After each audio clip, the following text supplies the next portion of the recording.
Electric flux के बाद हमारा अगला टॉपिक है गॉस लॉ। गॉसेस लॉ में भी हम इलेक्ट्रिक फ्लक्स की कैलकुलेशन पढ़ेंगे। सबसे पहले हम लोग गॉस लॉ क्या है, गॉस थ्योरम क्या है वो समझते हैं, और उसके बाद फिर इसके जो दो एप्लीकेशन है, इलेक्ट्रिक फ्लक्स कैलकुलेट करना और इलेक्ट्रिक फील्ड कैलकुलेट करना, उस पर आते हैं। सबसे पहले समझते हैं गॉसेस लॉ क्या है। स्टेटमेंट जो है गॉस लॉ का वो है closed surface integral of electric field equals to 1 upon epsilon naught times charge enclosed। Statement ये है। इसको दूसरा स्टेटमेंट ऐसे बोला जाता है, for charges in vacuum the total electric flux over a closed surface which is known as, ये जो यहां पर क्लोज्ड सरफेस की बात हो रही है वो है गॉसियन सरफेस, इसका नाम, is equal to Q net upon epsilon naught, जहां पर क्यू नेट है total charge enclosed within the Gaussian surface, total charge enclosed within the Gaussian surface. अब यहां पर इन सारी चीजों को समझना है।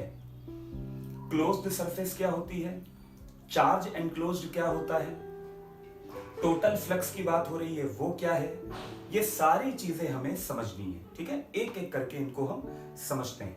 सबसे पहले आप ये स्टेटमेंट लिख लीजिए, और ये स्कूल के हिसाब से ये स्टेटमेंट काफी इंपॉर्टेंट है। स्कूल में जब भी आपसे गॉस थ्योरम का क्वेश्चन पूछा जाता है तो सबसे पहले ये आएगा स्टेट गॉसेस लॉ या स्टेट गॉसेस थ्योरम, तो आपको ये चीज नोट करनी है। ठीक, पहले आप इसे नोट करें, फिर हम लोग आगे बात करते हैं।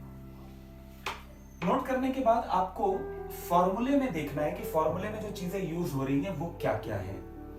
ठीक है, यहां पर ये एक हमने सर्कल बनाया है, इंटीग्रेशन का साइन है और सर्कल है, इलेक्ट्रिक फील्ड है, ये डॉट प्रोडक्ट है दोनों वेक्टर फॉर्म में, ये ds elementary area, infinitesimally small area element है, q एनक्लोज्ड जो यहां पर बात की गई है q net enclosed within the Gaussian surface, epsilon naught permittivity of free space. ठीक है, इसके बारे में हम एक एक करके बात करते हैं।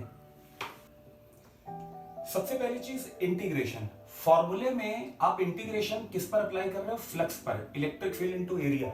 तो इंटीग्रेशन का मतलब है कि टोटल फ्लक्स पता कर किया जा रहा होगा। इंटीग्रेशन पे जो सर्कल है उसका ये मतलब है कि सरफेस क्लोज्ड है।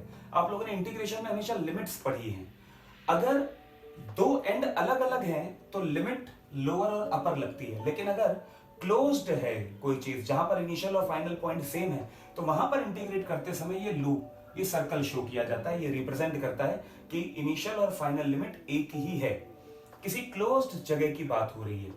देखिए ये एरिया एलिमेंट है तो ये क्लोज्ड सरफेस इंटीग्रल बोला जाता है। ऐसे ही मान लीजिए कोई चीज है, कोई क्वांटिटी ए है और डॉट डीएल, यानी कि लेंथ पर इंटीग्रेट करना है, और अगर सर्कल है जिस पे इंटीग्रेट करना है या कोई भी क्लोज्ड लूप है तो ये लाइन इंटीग्रल बोला जाएगा।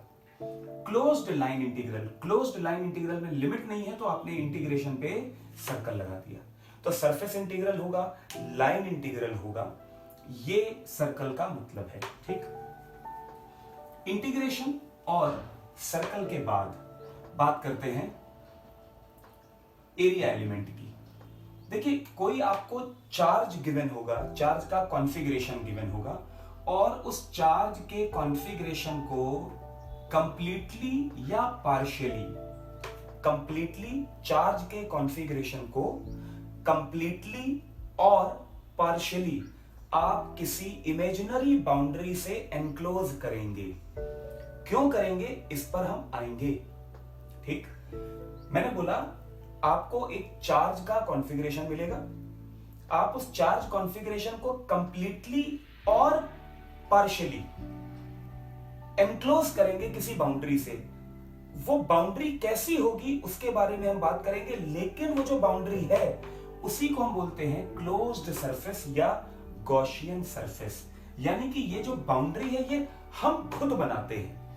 क्यों बनाएंगे, कैसे बनाएंगे, इसका क्या शेप होगा, इस पर भी हम आएंगे। अभी केवल हम एक स्टेप आगे बढ़े कि ये जो क्लोज्ड सरफेस है ये हम खुद ड्रॉ करते हैं। तो ये है क्लोज्ड सरफेस, और इसी को हम क्या बोलते हैं, गॉसियन सरफेस। ठीक है, और ये जो ds है ये इस गॉसियन सरफेस पे एक छोटा सा एलिमेंट होगा, गॉसियन सरफेस पे एक छोटा सा एलिमेंट होगा, always perpendicular to the surface, always perpendicular to the surface, क्योंकि ये एरिया वेक्टर है और एरिया वेक्टर होगा हमेशा सरफेस के परपेंडिकुलर। तो क्योंकि इनफाइनाइटिसमली स्मॉल है तो हमने छोटा सा एलिमेंट दिखाया, और ये क्या होगा, always perpendicular to the surface. Clear है इतना? ठीक। अच्छा, इसके बाद बात करते हैं क्यू एनक्लोज्ड की। ये जो आपने गॉसियन सरफेस बनाई है, इसके अंदर जो चार्ज होगा उसे हम बोलेंगे क्यू एनक्लोज्ड। यहां पर कंफ्यूजन एक हो सकता है कि हमें तो चार्ज का कॉन्फ़िगरेशन एक दिया गया है, मैंने पहले ही बताया, जो चार्ज का कॉन्फ़िगरेशन दिया है उसको पार्शियली और कंप्लीटली हम एनक्लोज करते हैं। क्यों करते हैं वो हम आगे पढ़ेंगे। एक एक करके हम पहले जो टर्मिनोलॉजी है पहले उसको सीखें, एप्लीकेशन और कॉन्सेप्ट थोड़ा सा टाइम बाद हम सीखेंगे। क्यू एनक्लोज्ड क्या होगा, जिस चार्ज को आपने पार्शियली या कंप्लीटली यहां पर एनक्लोज किया है वो होगा क्यू एनक्लोज्ड या क्यू नेट। यानी फॉर्मूले में जो चार्ज यूज होता है वो इस बाउंड्री के अंदर है, वो चार्ज नहीं है जो चार्ज कॉन्फ़िगरेशन में दिया है। ठीक है, मैं बार बार कह रहा हूं, इसका बहुत अच्छा डिटेल आने वाला है। ये सारी चीजें बेसिक सीखनी बहुत जरूरी है। क्यू एनक्लोज्ड, जो चार्ज हमने एनक्लोज किया है, जो टोटल कॉन्फ़िगरेशन का या तो कुछ पार्ट होगा या टोटल कॉन्फ़िगरेशन यानी कि कंप्लीट चार्ज होगा। ठीक है, हमने पढ़ा ds और ये epsilon not simple permittivity of free space.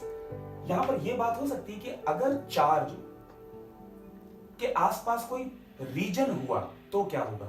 हाँ बिल्कुल सही है, अगर चार्ज के सराउंडिंग में कोई और मीडियम हुआ तो हम क्या करेंगे, उस पर भी हम आएंगे, फिर वही मैं कहूंगा आगे। अभी थोड़ा सा वेट करिए, इस पर हम चर्चा करेंगे। ये सिंपल है, permittivity of free space.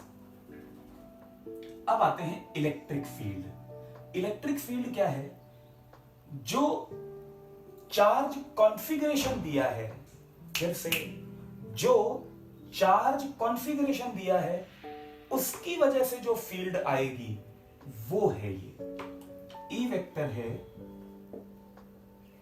Electric field due to charge configuration. Electric field due to charge configuration. ठीक है, अब कंफ्यूजन फिर से है, पहले ही क्लियर कर लेते हैं। फॉर्मूले में यूज होने वाला Q जरूरी नहीं है कि चार्ज कॉन्फ़िगरेशन हो, मतलब चार्ज कॉन्फ़िगरेशन की वैल्यू के बराबर ये Q नेट हो, कोई जरूरी नहीं है, ये उसका कुछ पार्ट भी हो सकता है। लेकिन E जो है वो उस पूरे चार्ज कॉन्फ़िगरेशन की वजह से फील्ड होगी, यानी कि ये जो E है ये है रिजल्टेंट इलेक्ट्रिक फील्ड। कहां, at any point on Gaussian surface.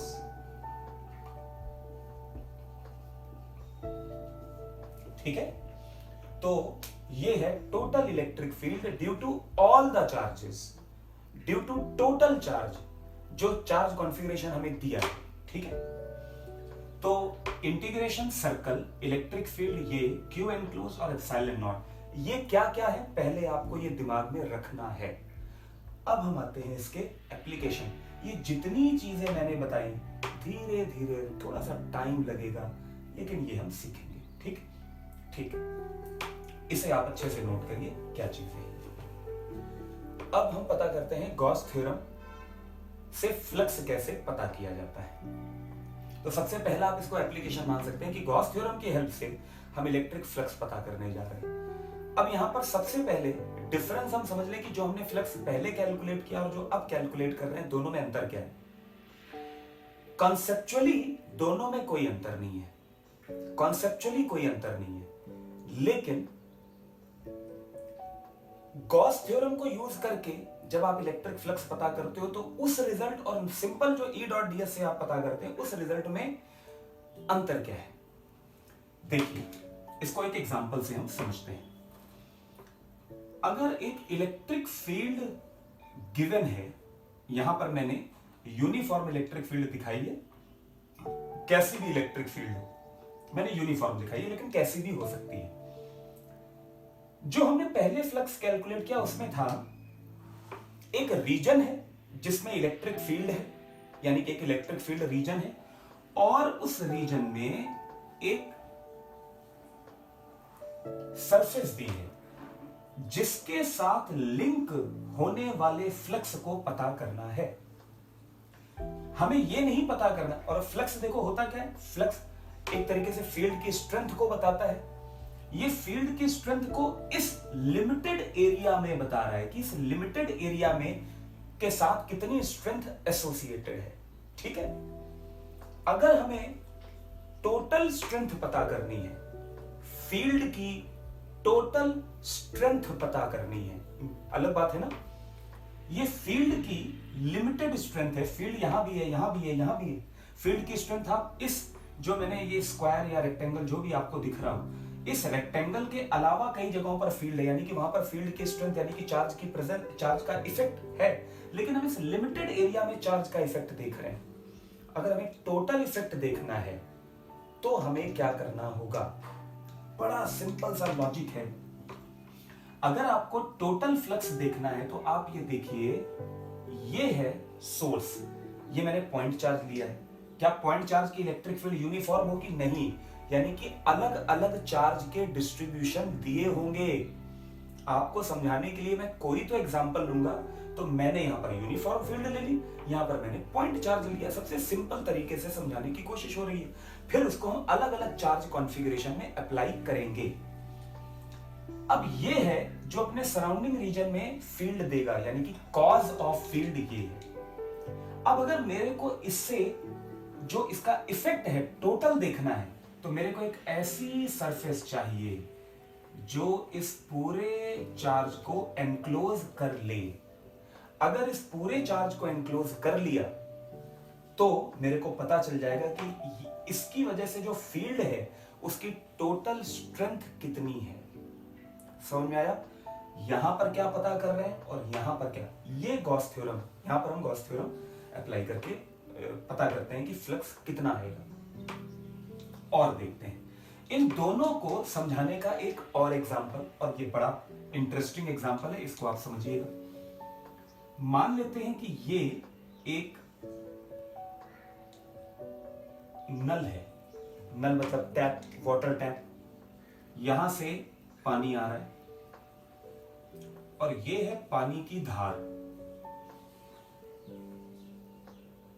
ठीक है, अब मेरे को वाटर फ्लक्स पता करना है, लेकिन मैंने क्या किया, मैंने जो बकेट है वो यहां पर रखी है। अब मेरे को पूछा जा रहा है कि नल से कितना पानी निकल रहा है। क्या मैं इसमें बता सकता हूं नल से कितना पानी निकल रहा है? क्यों? क्योंकि जब मेजरमेंट में करूंगा तो मैं बाल्टी लूंगा कि 1 मिनट में, 1 सेकंड में बाल्टी में कितना वॉल्यूम आ गया। तो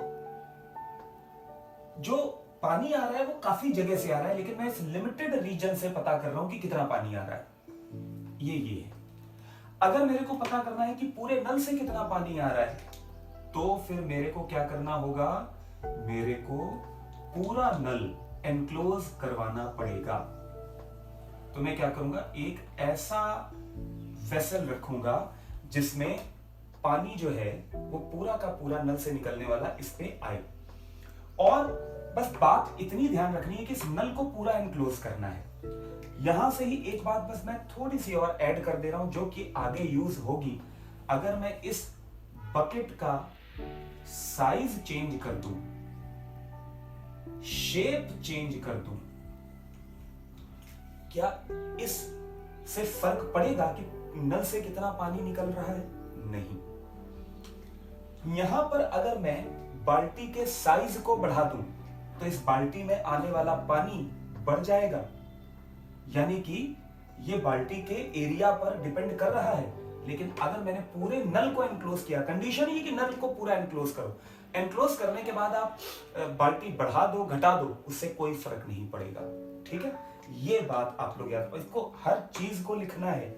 मैं रिपीट कर दे रहा हूं, एक बार वीडियो को आप पॉज कीजिएगा, समझिएगा और धीरे धीरे एक एक चीज जो मैंने बताई है उसको लिखिएगा, यहां पर और यहां पर। इसको समझते हैं, फील्ड बहुत बड़े रीजन में है, हम किसी एक पर्टिकुलर रीजन से लिंक होने वाले फ्लक्स को, इलेक्ट्रिक फील्ड की स्ट्रेंथ को कैलकुलेट करना चाह रहे हैं। लेकिन अगर मेरे को पता करना है कि जो सोर्स है वो टोटल कितनी फील्ड दे रहा है, उस टोटल फील्ड की वैल्यू क्या है, स्ट्रेंथ क्या है, तो उसे पता करने के लिए मेरे को पूरा चार्ज एनक्लोज करना पड़ेगा।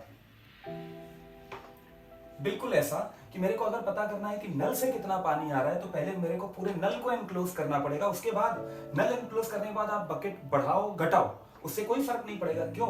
क्योंकि जो नल की स्ट्रेंथ है, नल से निकलने वाले पानी की जो वैल्यू है, वो इस पे डिपेंड नहीं कर रही है बकेट पे, यहां पर डिपेंड कर रहा है। लेकिन यहां पर जब आपने पूरे नल को एनक्लोज कर लिया, तो पानी जो निकल रहा है वो बकेट के साइज और शेप पे डिपेंड नहीं कर रहा है। तो flux due to a charge, flux due to a source depends only on the source. Flux area पे डिपेंड नहीं करता है। आप कहोगे फॉर्मूला है E डॉट ए, एग्जैक्टली इसीलिए मैंने इतना डिटेल में चीज बताई। यहां E डॉट ए मैटर करेगा क्योंकि फील्ड बहुत बड़े रीजन में है, आपने तो लिमिटेड रीजन लिया है, रीजन बढ़ाते जाएंगे तो आप पास होने वाला फ्लक्स चेंज हो जाएगा। लेकिन अगर आपने एक बार लूप क्लोज कर दिया तो फर्क नहीं पड़ेगा। ठीक है, इसी बात को एक और तरीके से समझते हैं। मैंने क्या बोला, क्या फ्लक्स एरिया पे डिपेंड करता है? आंसर है फ्लक्स एरिया पे डिपेंड नहीं करता है। ये कंफ्यूजन है, इसलिए इन दोनों चीजों को याद करो। किसकी वजह से flux? Flux due to a charge, flux due to a charge configuration is independent of area of the surface. लेकिन अगर बहुत बड़े रीजन में फील्ड है और आप एक लिमिटेड रीजन ले रहे हैं, तो नेचुरल है, ऑब्वियस है ये बात कि अगर आप एरिया बढ़ाएंगे तो उसमें से पास होने वाला जो फ्लक्स है वो बढ़ेगा ही बढ़ेगा। ठीक है, अगर आप इसका ओरिएंटेशन बदल देंगे तो E dot A dot product से फर्क पड़ेगा, लेकिन यहां पर नहीं। हम लोगों ने इलेक्ट्रिक फ्लक्स के लिए पढ़ा था कि ये नंबर ऑफ इलेक्ट्रिक लाइंस है, हमने इलेक्ट्रिक लाइंस ड्रॉ की।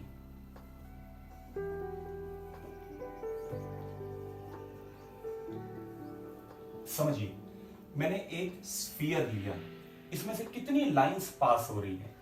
टोटल लाइंस काउंट करिए, 6 है, 8 3 3 8 लाइंस पास हो रही है। मैंने स्फीयर बड़ा कर दिया, कितनी इलेक्ट्रिक लाइंस पास हो रही हैं? 8। मैंने स्फीयर और बड़ा कर दिया, कितनी इलेक्ट्रिक लाइंस पास हो रही हैं? अभी भी 8। मैंने स्फीयर की जगह क्यूब ले लिया, कितनी फील्ड लाइंस पास हो रही है? 8। ठीक है, तो फ्लक्स नहीं बदला, इस बात को समझिए। अगर किसी के मन में डाउट है कि यार E डॉट ए, वो भी हम क्लियर करेंगे, मतलब मैथमेटिकली भी ये चीज ट्रू होनी चाहिए, यही डाउट है ना, तो हम मैथमेटिकली भी ये डाउट क्लियर करते हैं कि E डॉट ए से बार बार एक ही आंसर आ जाए। ठीक है, वो हम कर लेंगे। ये बहुत अच्छे से जितनी चीजें, और ये बकेट वाला एग्जांपल लिखिएगा और एक्सप्लेन करके लिखिएगा, जिससे कल को आप दोबारा जब पढ़ें इसको तो आपको ये अच्छे से समझ में आए। नोट करिए इसको। अब देखते हैं गॉस थ्योरम का डेरिवेशन। गॉस थ्योरम का डेरिवेशन कैसे किया जाएगा? पॉइंट चार्ज हमने लिया Q और इसके आगे हमने एक स्फीयर ड्रॉ किया। आप कहोगे स्फीयर ही क्यों ड्रॉ किया? रीजन बड़ा सिंपल है। अभी हमने इतनी एडवांस मैथमेटिक्स नहीं पढ़ी है कि आप किसी भी शेप के लिए इंटीग्रेशन कर सको। ये किसी भी शेप के लिए इंटीग्रेट करके आंसर एक ही आएगा, लेकिन हमने इतनी एडवांस मैथमेटिक्स नहीं पढ़ी है। तो ऐसा ही होता है हमारी पढ़ाई में, जो डेरिवेशन हमारे सिलेबस के हिसाब से जो डेरिवेशन दिए जाते हैं, उसमें इस बात का ध्यान रखा जाता है कि उसकी सिंप्लिसिटी या उसमें जो चीजें यूज हो रही हैं वो आपको मैथमेटिक्स में पढ़ाई गई है। ठीक, तो आप इसको ये नहीं समझिएगा कि बस यही डेरिवेशन है। जब आप और हायर स्टडीज में जाएंगे तो आप इसके डेरिवेशन और कुछ पढ़ेंगे। अभी जितनी मैथ हमें आती है उसके हिसाब से यही डेरिवेशन है। ठीक है, तो क्लियर है कि हमने पॉइंट चार्ज के लिए स्फीयर ही क्यों लिया? बड़ा सिंपल। अब क्या है, r डिस्टेंस पर मैंने एक गॉसियन सरफेस इनफाइनाइटेसिमली स्मॉल एलिमेंट लिया और इसका एरिया होगा ds, और मेरे को पता है कि जो इलेक्ट्रिक फील्ड होती है वो होती है रेडियल, अलोंग द रेडियस होगी पॉइंट चार्ज की इलेक्ट्रिक फील्ड। इलेक्ट्रिक फील्ड का वैल्यू पॉइंट चार्ज के लिए KQ बाई आर स्क्वायर या Q upon 4 pi epsilon not, capital R दिखाया है तो यहां पर आप कैपिटल R कर लीजिए, ठीक है। अच्छा, E डॉट ds, देखिए E डॉट ds, यहां पर E और D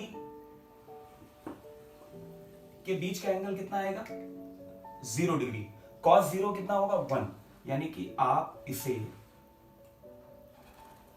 EDSD लिख सकते हैं। अच्छा, इसके अलावा इसके बगल वाले पॉइंट E और ds एक ही लाइन पे है, यहां पर E और ds एक ही, पूरे स्फीयर में कहीं भी देखोगे इलेक्ट्रिक फील्ड है रेडियल और एरिया वेक्टर भी होता है परपेंडिकुलर, स्फीयर का परपेंडिकुलर रेडियल होता है, तो इलेक्ट्रिक फील्ड और एरिया हर जगह 0 डिग्री पर होगा। तो आप जब इसे इंटीग्रेट करेंगे पूरी सरफेस पे, तो पहले तो आप इसे लिख दें EDS, उसके बाद आप Q की वैल्यू, इलेक्ट्रिक फील्ड की value 4 pi epsilon not R square, और केवल देखो ये फील्ड तो हर जगह सेम है, एरिया इंटीग्रेट होगा।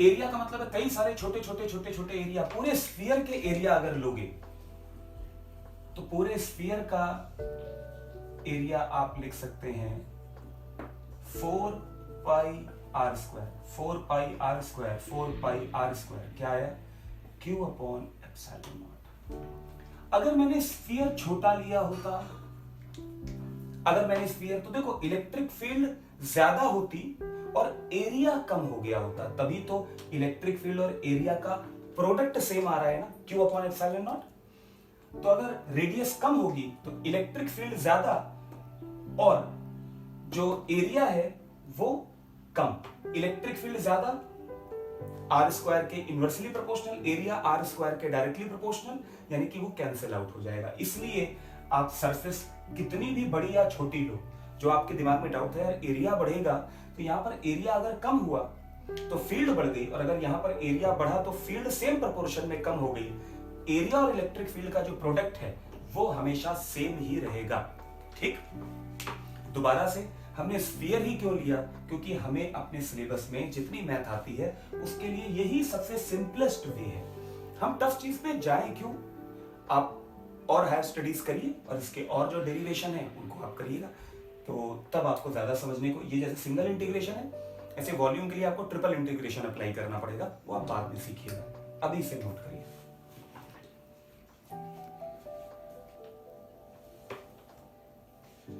तो डेरिवेशन में आपने क्या देखा कि कोई पॉइंट चार्ज है और अगर आप उसको एनक्लोज करते हैं,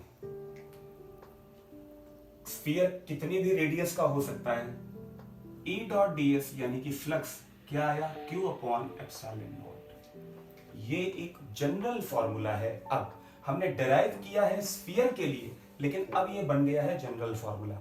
अगर किसी पॉइंट चार्ज का टोटल फ्लक्स पता करना है, टोटल कि उससे कितना, टोटल जो इलेक्ट्रिक फील्ड है उसकी टोटल स्ट्रेंथ कितनी है, तो Q अपॉन एप्सिलॉन नॉट, ठीक।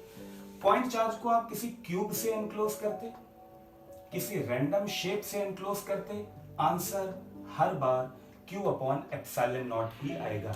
तो आपको इसे याद रखना है कि अगर चार्ज एनक्लोज्ड Q है तो उसका फ्लक्स होगा Q अपॉन एप्सिलॉन नॉट। अगर चार्ज एनक्लोज्ड Q है तो उसका फ्लक्स होगा Q अपॉन एप्सिलॉन नॉट, ठीक है। अब इस छोटे से फॉर्मूले, इसको भी हम फॉर्मूला मानकर ही आगे अब क्वेश्चंस करने वाले हैं। तो गॉस थ्योरम में और कौन कौन से फ्लक्स के कैलकुलेशन के क्वेश्चंस बनते हैं उनको एक एक करके देखना शुरू करते हैं, ये चीज क्लियर होगी सारे लोगों को। एनसीईआरटी में क्वेश्चन भी है कि एक पॉइंट चार्ज है Q, उसको R रेडियस के स्फीयर से एनक्लोज किया, फ्लक्स बताइए, और अगर स्फीयर का रेडियस हमने डबल कर दिया तो फ्लक्स बताइए। दोनों में आंसर कितना होगा Q upon epsilon not. NCERT का क्वेश्चन है, ठीक है। इसके बाद आगे बढ़ते हैं,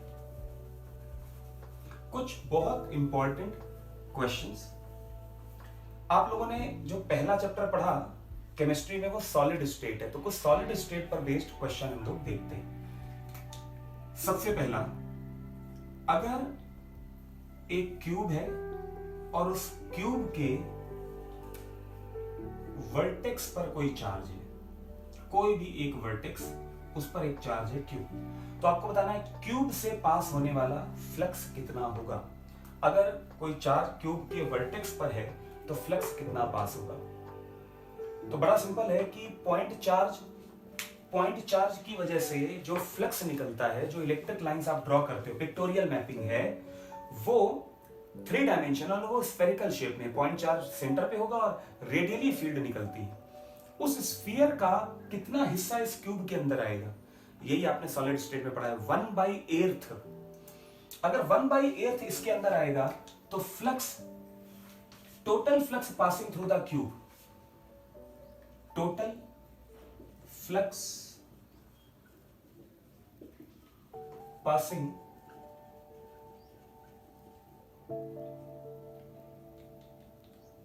थ्रू द क्यूब कितना होगा, Q/8ε0। Q/ε0 तो टोटल फ्लक्स है जो स्फेरिकल रीजन में जाएगा, उस स्फीयर का 1/8 पार्ट इस क्यूब के अंदर है, तो आंसर होगा Q/8ε0।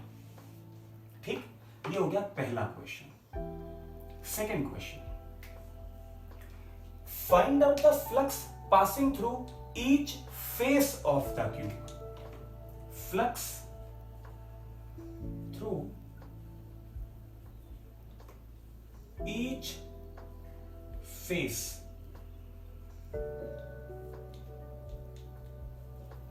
हर फेस से कितना फ्लक्स पास होगा, इसको समझना जरूरी है। ठीक है, इसको मैं समझाने की कोशिश करता हूं। आप देखिए कि अगर आप अपने रूम का एग्जांपल लें, तो रूम के एक कॉर्नर पे चार्ज रखा है और उस रूम के एक कॉर्नर से, आपके लिए रूम के कॉर्नर से जो फ्लक्स आ रहा है वो रेडियल फील्ड है। अब ये जो कॉर्नर है जिस पे चार्ज रखा है, उस कॉर्नर के साथ एक ये रूम की फेस है, एक रूम की ये फेस है, और मैंने सीलिंग वाला वर्टेक्स लिया है, एक ये ऊपर सीलिंग है। जो फील्ड लाइन निकलेंगी वो ऊपर सीलिंग के पैरेलल, और जो ऊपर होंगी वो ऊपर निकल जाएंगी, वो फ्लक्स में काउंट नहीं होंगी, क्योंकि हमें तो रूम के अंदर यानी कि क्यूब के अंदर फ्लक्स चाहिए। देखिए ये वाली जो फेस है उसके भी पैरेलल, और ये वाली जो फेस है इसके भी पैरेलल।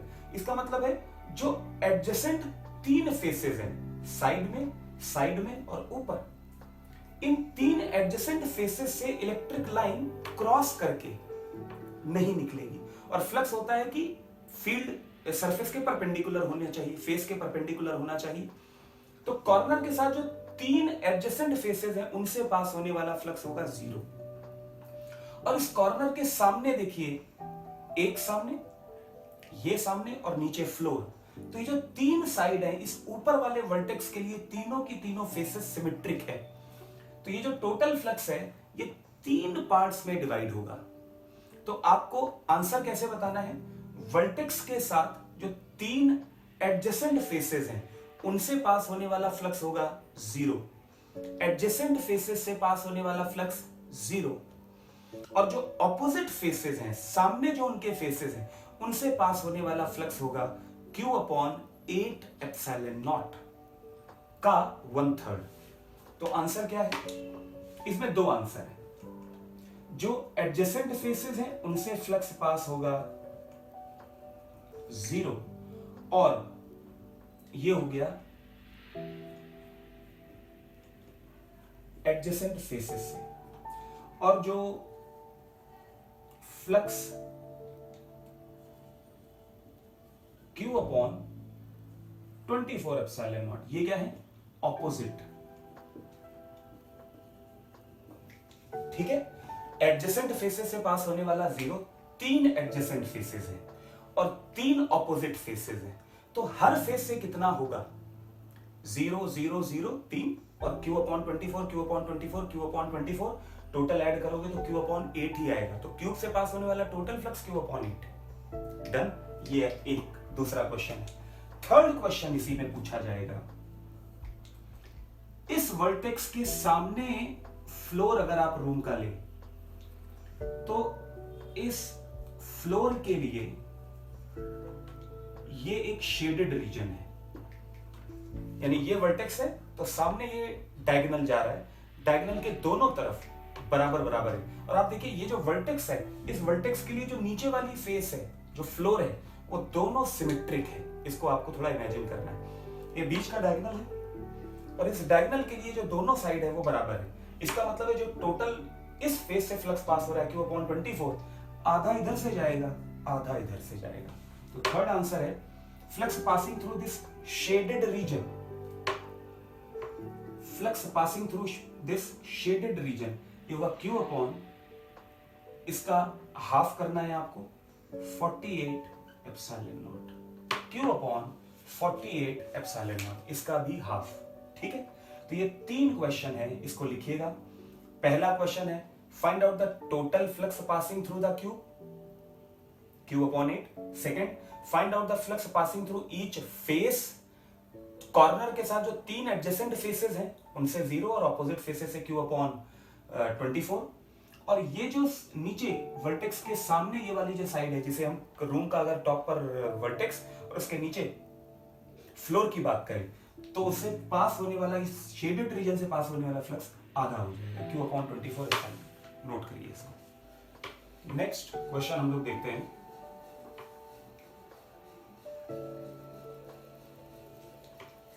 ये एक स्फीयर और इस पे जो लाइन हमने ड्रॉ की है, ये ऊपर और नीचे ये हेमिस्फीयर हो गए। तो एक चार्ज रखा है सेंटर पे Q, तो बोला जा रहा है कि अपर हाफ से कितना फ्लक्स पास होगा।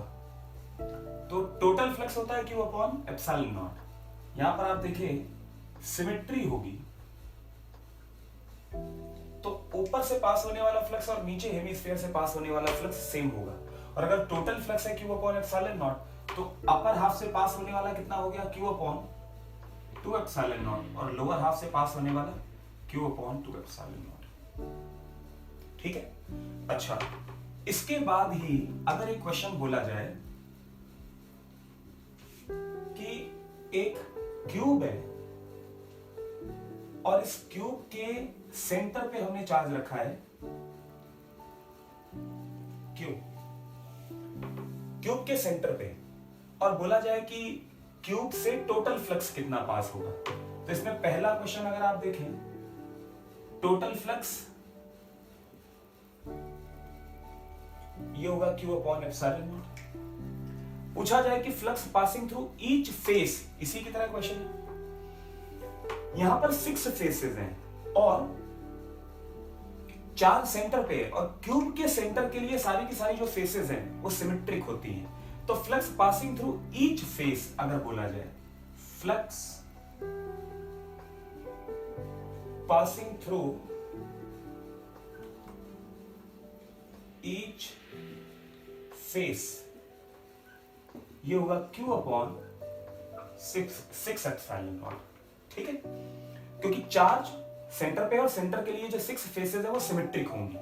यहां पर ये क्वेश्चन पूछा जाए अगर आप इस क्यूब को 2 हाफ में डिवाइड करें, बिल्कुल ऐसा ही, अपर हाफ से कितना फ्लक्स पास होगा और लोअर हाफ से कितना फ्लक्स पास होगा।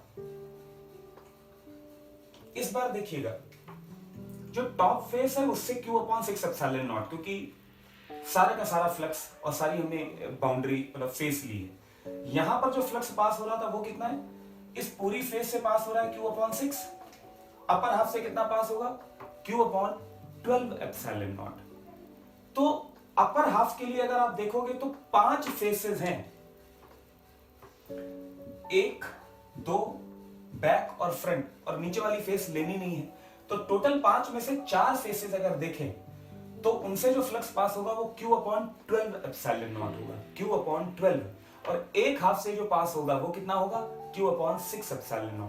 टोटल अगर आप ऐड करेंगे तो वो आ जाएगा Q/2ε0, और वो हम पहले ही कह सकते थे, लेकिन यहां पर हर फेस की बताना भी जरूरी है। तो 4 फेसेस से कितना पास होगा Q/12ε0। तो 4 फेसेस है, ठीक है। और अगर आप ऊपर वाली फेस से देखें तो यहां पर पास होगा Q/6ε0, है ना। ये वाली फेस, क्योंकि सेंटर पे रखा है, पूरी फेस आ रही है, ये फेस फ्रंट बैक और राइट लेफ्ट ये आधी आधी आ रही है क्योंकि आपने लाइन ड्रॉ की है। तो हर फेस से पास हो रहा था Q/6, सिमेट्रिक पोजीशन है तो अपर हाफ से पास होगा Q/12, 4 ऐसी फेसेस हैं। इनको जब आप सॉल्व करोगे इसको, ठीक, तो ये आ जाएगा 3Q/6 एप्सिलॉन नॉट, जिसको क्या लिख सकते हैं Q/2 एप्सिलॉन नॉट। वो तो हमें पहले से ही पता था, लेकिन हर फेस से कितना पास हो रहा है वो भी हम लोगों ने यहाँ पर डिस्कस किया। ठीक है, तो ये एक आपका अच्छा क्वेश्चन कि सिमेट्रिक पोजीशन है और आपसे सिमेट्रिक पोजीशन के रिस्पेक्ट में अलग अलग पोर्शन से फ्लक्स पूछा जा सकता है। ठीक, टोटल फ्लक्स दोनों से Q/ε0 Q/ε0 नोट करिए इसको। एनसीईआरटी का क्वेश्चन नंबर 18 है। इसमें बोला गया है कि एक पॉइंट चार्ज है 10 माइक्रोकूलम का और एक स्क्वायर से के सेंटर से 5 सेंटीमीटर ऊपर परपेंडिकुलर टू प्लेन रखा है। तो आपको इस फेस से पास होने वाला फ्लक्स बताना है। अब ये ऐसा सरफेस है और इस पे ऐसे रखा हुआ है चार्ज। कई लोग इंटीग्रेट करने की कोशिश करेंगे और इंटीग्रेट करेंगे तो वहां पर ही इंटीग्रेशन उनके लिए काफी मुश्किल साबित होने वाला है, नहीं हो पाएगा ये क्वेश्चन। इंटीग्रेशन से मतलब काफी टफ होगा। तो अब इससे बचने का तरीका क्या है? इसमें गॉस थ्योरम लगेगी और वो गॉस थ्योरम क्या है हम लोग पढ़ भी चुके हैं, अभी हम लोगों ने इससे पहले क्वेश्चन किया है। अगर आप इसे क्यूब के सेंटर पे माने, अगर आप इसे क्यूब के सेंटर में माने और ये क्यूब है 10 सेंटीमीटर की साइड का, तो आप ये देखिए ये जो सेंटर है ये 5 सेंटीमीटर होगा। तो ये हो गई एक स्क्वायर फेस जो कि ऐसी है।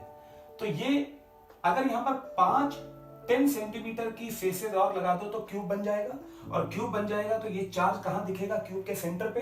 टोटल फ्लक्स Q/ε0, तो एक फेस से कितना पास होगा? Q/6 epsilon. और यही इसका आंसर है। 10 सेंटीमीटर से और 5 सेंटीमीटर से कोई लेना देना नहीं। Flux passing through this square face is Q/6 epsilon. Q की वैल्यू 10 × 10⁻⁻⁶, 6 दिया ही है, और एप्सिलॉन नॉट की वैल्यू, ठीक है, एप्सिलॉन नॉट की वैल्यू रख के इसमें आंसर आप पता कर सकते हैं। ठीक, नोट करिए इसे। NCERT question number 1 next question है, एक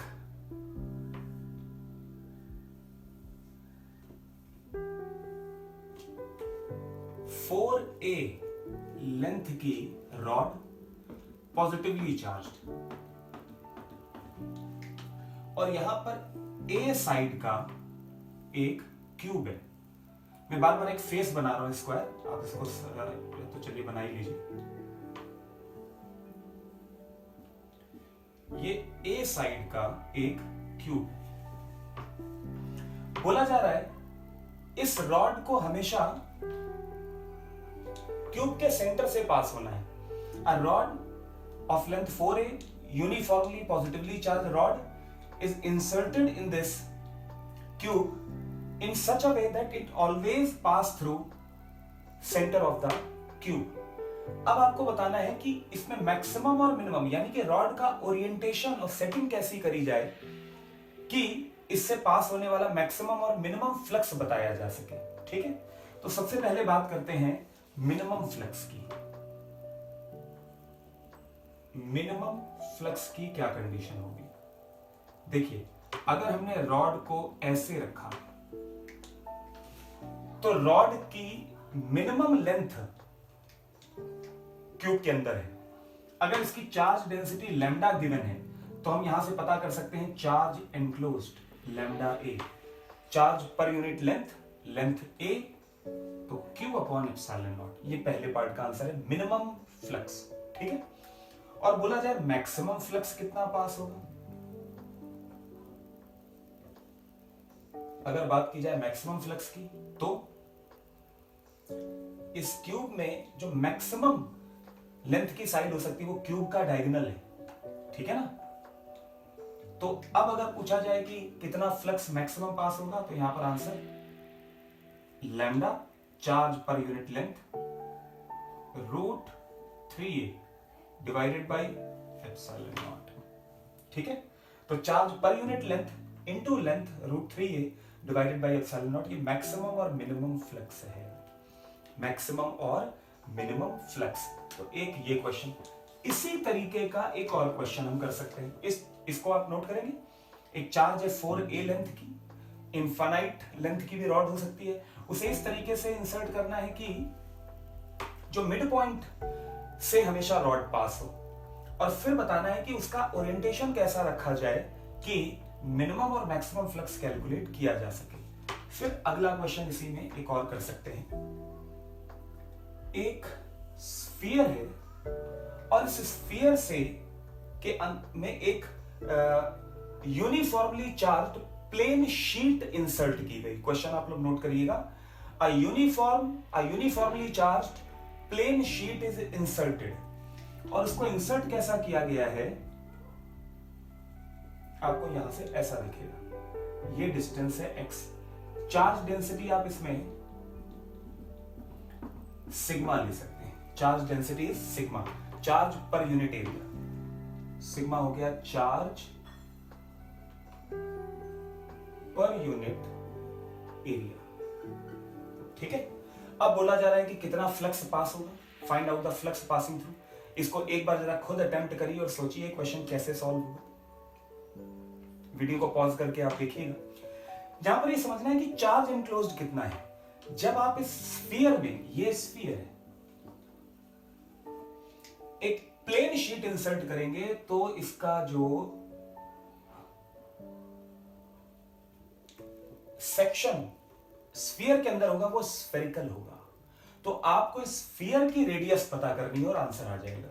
तो देखिए सर्कल आएगा, सॉरी स्फीयर की रेडियस गिवन है तो सर्कल का रेडियस आपको पता करना है। ये है सर्कल का रेडियस और ये होगा √r² माइनस x²।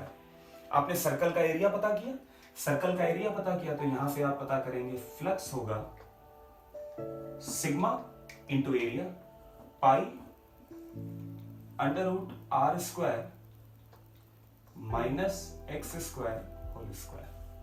तो पाई r² ये हो गया total charge upon epsilon naught. तो टोटल फ्लक्स हो गया sigma into pi r² upon epsilon naught. ठीक है।